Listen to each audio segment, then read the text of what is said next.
소개를 받은 김모란이라고 합니다. 90년대 후반에 고대에서 공부를 했었고, 지금 소개해 주신 것처럼 여러 곳에서 강사를 하고, 또 한국학연구소, 와세다의 한국학연구소에서 초빙연구원으로 있습니다.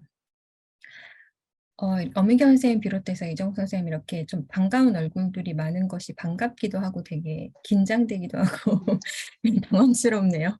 네. 그래서 여러분께 어떤 도움이 될 만한 말씀을 드릴 수 있을지 잘 모르겠지만 제가 최근에 일본에서 이제 가르치고 공부하면서 좀 관심을 갖고 있는 분야에 대해서 조금 가볍게 말씀을 드리고자 합니다.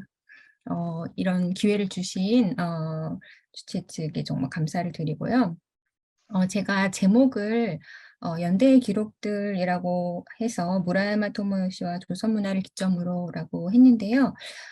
이제 최근에 이제 방금 이야기 나왔던 어떤 한류라든지 이런 것들 이제 새로운 단계로 비약했다고 보이는 면이 있는데요.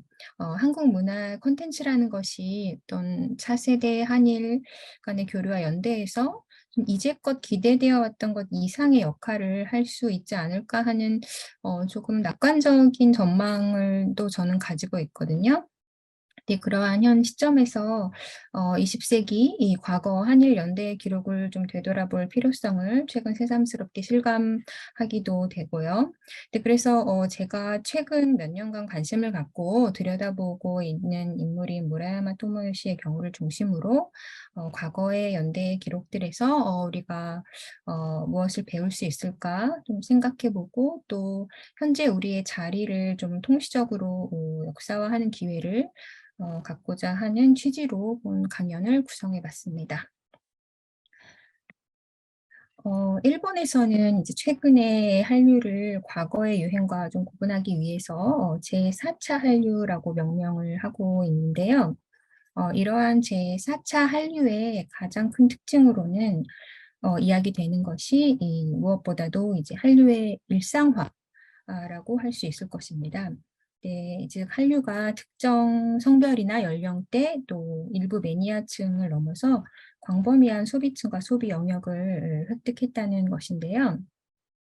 네, 예를 들면 뭐 여러분 많이 들으시겠지만 넷플릭스의 베스트 10 같은 곳에 늘 한류 콘텐츠가 반 정도를 지속적으로 차지한다든지 뭐 대중음악이나 드라마 이런 영역뿐 아니라 뭐 식문화, 패션, 미용, 책, 요즘에 문학도 굉장히 주목을 받고 있잖아요. 네, 그런 일상의 거의 대부분의 영역에서 한류가 소비되고 있다는 그런 점을 둘 수가 있겠죠. 네, 이러한 상황에서 당연히 이제 저희처럼 대학에서 한국어 교육을 담당하는 어 어 저희 입장에서는 이제 큰 호황을 누리고 있다고 할 수가 있는데요. 그래서 각 학교에서 실제로 이제 작년 말에도 이 한국어 수강 희망자의 급증을 다 감당해내지 못하고 있는 그런 실정입니다. 다만 이제 이러한 학생들의 양적 증가가 예를 들면 저희가 와세다에서 기획하는 뭐 제일조선인 작가 김석범 씨의 강연이라든지 뭐 역사학자 와다 하루키 선생님의 강연이라든지 이런 분들에 대한 관심으로 직접적으로 연결되는 것은 아니기 때문에 저희로서는 이런 학생들의 한류에 관심을 어떻게 좀 더 다양한 역사적인 사회적인 이슈들에 접속시킬 수 있을까 사실 고민이 되는 것도 사실입니다. 그런데 저는 최근에 이 제4차 한류가 단순한 일상화가 아닌 한류를 매개로 한 일상의 정치와 정치의 일상화와 연결되어 있다고 보기 때문에 조금은 희망적인 전망 속에서 최근의 흐름을 보고 있는데요. 이러한 전망을 가능하게 하는 것은 한류가 이른바 비평의 승인 속에서 특히 이제 페미니즘 비평의 이슈들과 연결되면서 새로운 가능성을 보여주고 있다고 생각되기 때문입니다.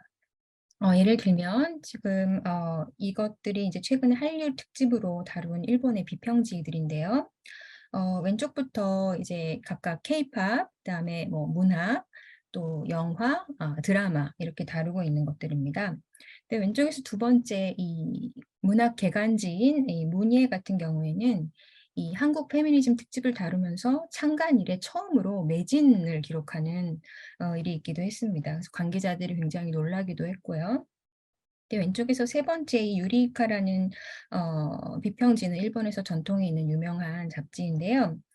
이 비평지가 이제 한국 영화를 특집으로 다룬 호인데 예전에도 유리이카가 한국 영화를 이제 다룬 적이 있었지만 그때 중심은 이제 봉준호, 박찬욱, 홍상수 이런 감독이었죠.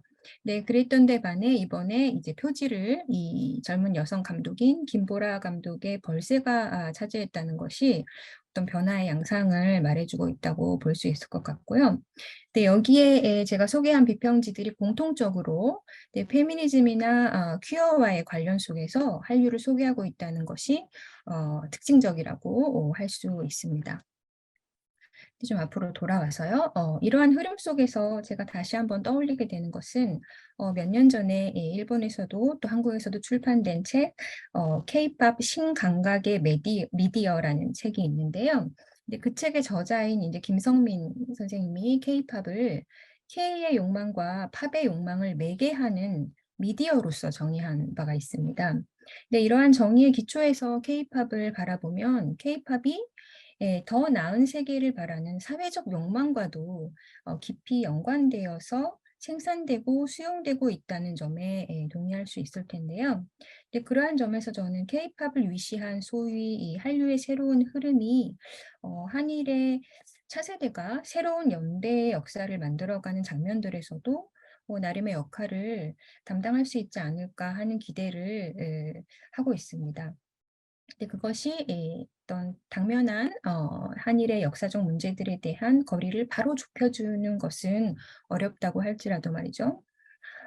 또한 저는 요즘과 같이 이렇게 정원이 꽉꽉 차고 또 경우에 따라서는 추첨을 통과해야만 지금 한국어 수업을 들을 수가 있거든요, 학생들이. 그래서 이런 상황을 이런 이 한국어 수업들을 보면서 일본의 작가 나카노 시게하루가 비판했던 전후 일본의 상황을 떠올리기도 합니다. 1970년대까지도 일본의 조선 관련 지식인들이 조선어를 모르는 채로 조선어를 알지 못하면서 조선의 전문가 행세를 해왔다는 그 사실에 대한 비판인데요. 나카노는 이 문제에 대해서 다음과 같이 자신을 포함한 일본 사회의 태도를 비판한 바가 있습니다. 네, 인용을 좀 읽겠습니다. 지금 앞으로 제 슬라이드에서 이 오렌지색 부분은 인용이라고 생각을 해주시면 됩니다. 대체로 우리는 이렇게 말하는 게 문제가 있다면 나는이라고 해야겠지만 조선인과 이야기하는데 이제껏 별다른 제약을 느끼지 못했다. 네, 내 이야기를 들어주는 조선인이, 그러니까 제일 조선인들인 거죠. 이제 어느 부류의 일본인 이상으로 일본어가 능숙했으므로 나는 그저 일본어로 떠들면 그걸로 되는 그런 사정에 익숙해져 있었다. 이것이 어디에서 기인한 것인지 생각해 본 일은 있으나 막상 그런 상황이 되면 그런 문제는 완전히 잊어버리곤 했다. 결국 여기에 나라를 빼앗은 일본인의 하나인 나 자신의 응석, 뭐 아마에라고 일본에서 얘기하는데 응석이라는 번역이 좀 적합할지는 모르겠지만 응석이 있었으리라라는 고백 같은 것을 한 적이 있습니다. 근데 즉 일본인이 이제 조선어를 배우려고 하지 않는 데에는 뿌리 깊은 제국주의적, 식민주의적 사고가 자리하고 있고 또 본인조차도 제일조선인이 어떠한 역사적 강압 속에서 일본은 응통자가 되었는지를 때때로 망각하고 그 편리함에 기대는 일이 많았다는 것이죠. 근데 그 이후 이제 80년대부터 이러한 상황이 조금씩 변해왔다고는 해도 최근과 같은 정말 드라마틱한 극적인 어떤 변화, 한국어를 배우고자 하는 일본인이 이렇게까지 급증하는 상황을 아마 50년 전 누구도 상상하지 못했던 일이 아닐까 생각됩니다. 네, 일본인과 한국어의 관계를 이러한 역사적인 맥락에서 또 음미해 보면 최근의 현상들이 제국과 식민지 이후의 양국의 역사 속에서 어떠한 의미를 갖는가도 더 분명히 고찰이 될 수 있을 것 같습니다.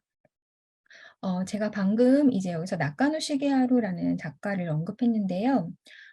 이 인물은 제가 오늘 주인공으로 삼은 무라야마 토모요시와 여러 면에서 잘 비교가 되고는 하는 인물입니다. 나카노와 무라야마는 1920년대 후반 이후 사회주의 진영에서 일본과 조선의 연대를 이야기할 때 빠질 수 없는 두 인물이죠. 네, 먼저 낙가노에 대해서 조금 설명을 드리자면, 낙가노는 아버지가 실제 이제 대만과 조선의 식민지 관료, 그야말로 그 땅 측량하는 거 있잖아요. 그러니까 정말 이 조선인의 땅을 뺏는 그 어떤 그 실질적인 작업과 굉장히 연관이 돼 있는 사람이었고요. 그런데 아버지는 단신 부임을 했기 때문에 낙가노는 한 번도 조선 땅을 밟은 적이 없습니다.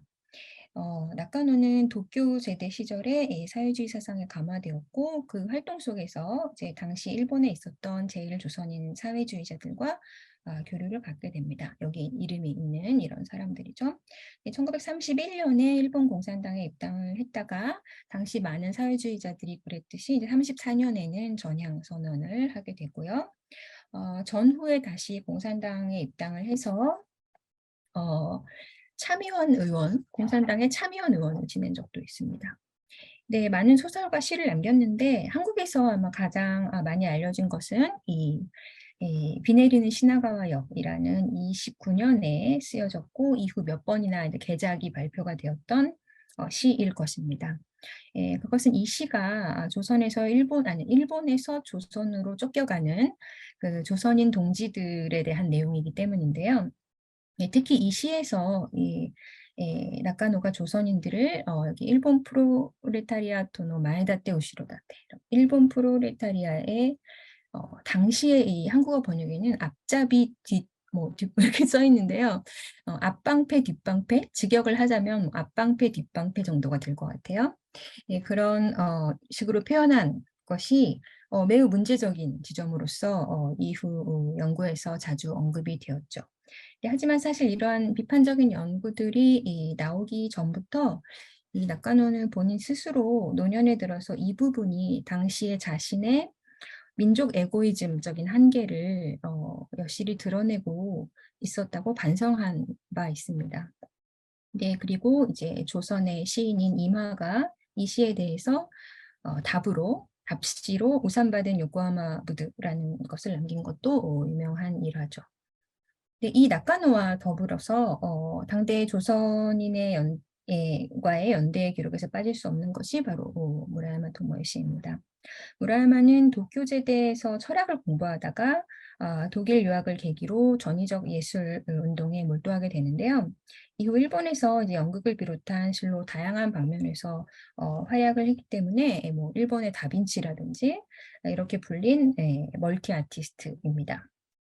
낙가노와 마찬가지로 이제 공산당에 입당을 했다가 33년에 전향을 선언하고 출소를 했고 이후 극단 신교, 이게 우리말로는 신협이라고 있는 이 신교 극단을 결성해서 활동하게 됩니다.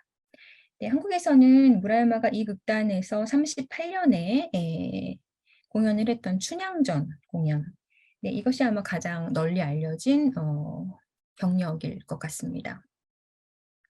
네, 나카노와 무라야마 이 두 인물을 이렇게 나란히 놓고 보면은 좀 정말 흥미로운 게 이 둘은 당대 사회주의 운동 속에서 조선 또 조선인과의 연대를 고민한 일본의 작가, 지식인이라는 점에서는 공통점을 갖습니다.